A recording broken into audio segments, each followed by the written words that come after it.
सब जानते हुए भी आखिर क्यों फल उत्पादक किसान और फल व्यापारी इस रसायन का प्रयोग कर रहे हैं? क्या कोई कृत्रिम रूप से फल पकाने की सही तकनीक नहीं है जो कि पूरी तरह से कार्बाइड से मुक्त हो और सबके लिए सुरक्षित होने के साथ साथ फल व्यापारी एवं फल उत्पादक किसानों के लिए लाभकारी हो? तो किसान भाइयों, हम आपको यहाँ बताना चाहेंगे कि हम लोग बहुत ज्यादा खुशकिस्मत हैं, क्योंकि हम लोगों के पास कृत्रिम रूप से फल पकाने की अच्छी से अच्छी तकनीकियाँ अपने देश में उपलब्ध हैं, जिसको आप अपने घर, गोदाम व दुकानों पर आवश्यकता अनुसार प्रयोग में ला सकते हैं, जो सबके लिए सुरक्षित एवं लाभकारी है। परंतु अब बात आती है कि वह कौन कौन सी विधियां एवं तकनीक है। इस हेतु अन्नदाता लेकर आया है कृत्रिम रूप से फल पकाने की उन्नत तकनीक पर विस्तृत जानकारी, जो कि प्रस्तुत है कार्यक्रम के इस अंश के माध्यम से।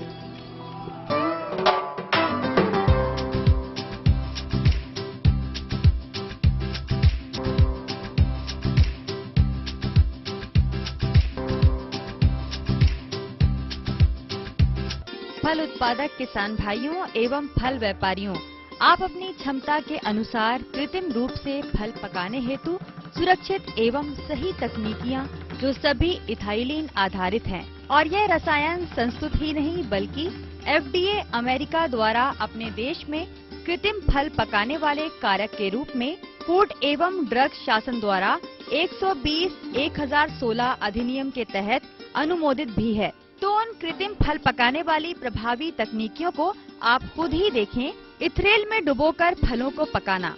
इस विधि में सबसे पहले कच्चे फलों को 0.1% यानी 100 ppm इथरेल के घोल में डुबोते हैं, जो कि इथेफॉन, ब्रिथेल, इथरेल आदि व्यावसायिक नामों से बाजार में मिलते हैं।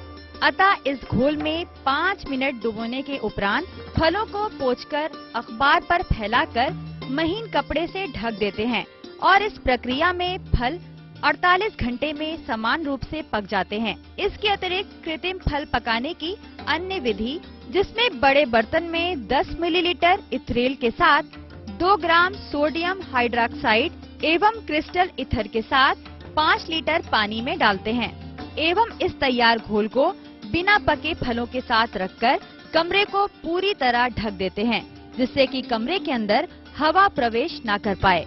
अतः इस विधि से लगभग 2 टन फल पक जाते हैं। इसके अलावा एक विधि में फलों को पकाने हेतु हवा बंद कमरे में इथाइलिन कनस्टर या केन का प्रयोग करते हैं, जो कि बाजार में बहुत कम लागत के प्रेशराइज प्लास्टिक या टीन के इथाइलिन के डिब्बे बाजार में अलग अलग ब्रांडों एवं नामों के साथ विभिन्न आकार एवं मात्रा वाले मिलते हैं। इस विधि में बिना पके फलों को हवा बंद कमरे या कम लागत वाली पॉली चैम्बर में कैरेट या ट्रे में क्रमबद्ध रख देते हैं। यदि कम मात्रा में फलों को पकाना हो तो प्रेशराइज्ड इथाइलिन भरें। डब्बों के द्वारा कैरेट या ट्रे में रखे फलों के ऊपर इथाइलिन का आवश्यकता अनुसार छिड़काव करते हैं, और यदि बड़ी मात्रा में फलों को पकाना हो तो एडाप्टर से संचालित होने वाले इथाइलिन वाले बड़े केन का प्रयोग करते हैं, और इस विधि में पहले हवा बंद कमरे में कैरेट या ट्रे में फलों को रखते हैं तथा केन के ढक्कन को हटाकर उसमें एडाप्टर लगाते हैं तथा एडाप्टर के द्वारा आवश्यकता अनुसार इथाइलिन बाहर निकालते हैं तथा कमरे में रखे फलों पर फैल जाए, इसलिए पंखे का इस्तेमाल करते हैं। इस विधि में 100 ppm इथाइलिन 3 गुना 3 गुना 3 मीटर आकार वाले कमरे, जिसमें 2 टन फल रखे जा सकते हैं, वह आसानी से 24 से 48 घंटे में पकाया जा सकता है, और यह फलों के प्रकार के ऊपर निर्भर है। इसके अलावा जो बड़े फल व्यापारी, उनके लिए प्रचलित दमदार तथा अधिक क्षमता वाले स्वचालित एवं मानव चालित फल पकाने की कृत्रिम विधियां हैं, जिसमें फल पकाने के दौरान इथिलीन गैस निकलती है। इन विधियों में पूरी फल पकाने की प्रक्रिया के दौरान निरीक्षण तथा नियम का पालन करना पड़ता है, क्योंकि इसमें कार्बन डाइऑक्साइड गैस से सचेत रहने की जरूरत होती है। वह विधियां निम्न हैं।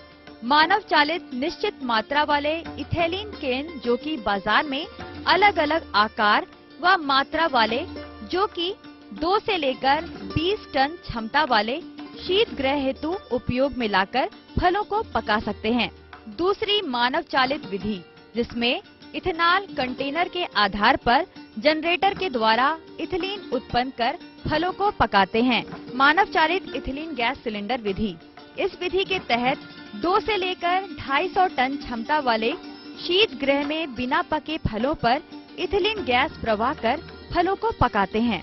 इसमें एक इथिलीन गैस सिलेंडर से 15 टन वाले शीत गृह में 10 चक्र फल पका सकते हैं। मानव नियंत्रक गैस प्रवाह विधि, इस विधि में इथिलीन का स्तर एवं कमरे का तापक्रम नियंत्रण हेतु समय समय पर प्रबंधन तथा निरीक्षण की जरूरत रहती है और रेगुलेटर द्वारा इथिलीन गैस का कमरे में प्रवाह किया जाता है। पूर्ण रूपेण स्वचालित कृत्रिम फल पकाने की विधि, इस विधि में पूरे फल पकाने की प्रक्रिया के दौरान कोई क्रिया एवं कार्य करने की जरूरत नहीं होती है। केवल इथिलीन स्तर जो कि 100 ppm रहना चाहिए तथा कार्बन डाइऑक्साइड जिसका स्तर 1% से कम होना चाहिए, उस कार्य हेतु देखरेख की जरूरत होती है। अतः आप लोगों ने इथिलीन गैस सिलेंडर तथा इथेनॉल जनरेटर विधि द्वारा कृत्रिम रूप से फल पकाने वाली विधियों को देखा। यदि दोनों की तुलना की जाए तो इथेनॉल सिलेंडर सभी जगह आसानी एवं सुगमता से मिल जाता है तथा इसका प्रयोग भी बड़ी आसानी से कर सकते हैं, जबकि इसकी तुलना में इथेनॉल जनरेटर अनियमित, अविश्वसनीय वितरण प्रणाली तथा जनरेटर का खराब होना, इसके स्पेयर पार्ट का लोकल बाजार में न मिलने जैसी समस्याएं देखने को मिलती हैं। एवं इथेनॉल जनरेटर महंगे होते हैं, जो बाजार में 40,000 से लेकर 1,20,000 रुपए तक मिलते हैं। इसलिए हम आपको सलाह देना चाहेंगे कि इथिलीन सिलेंडर का प्रयोग आपके लिए ज्यादा सुविधाजनक एवं लाभकारी होगा। यदि आप कभी भी कृत्रिम रूप से किसी भी विधि से फल पकाने जा रहे हैं तो उसका प्री कूलिंग 15 से 20 सेंटीग्रेड तापमान पर करना जरूरी होता है।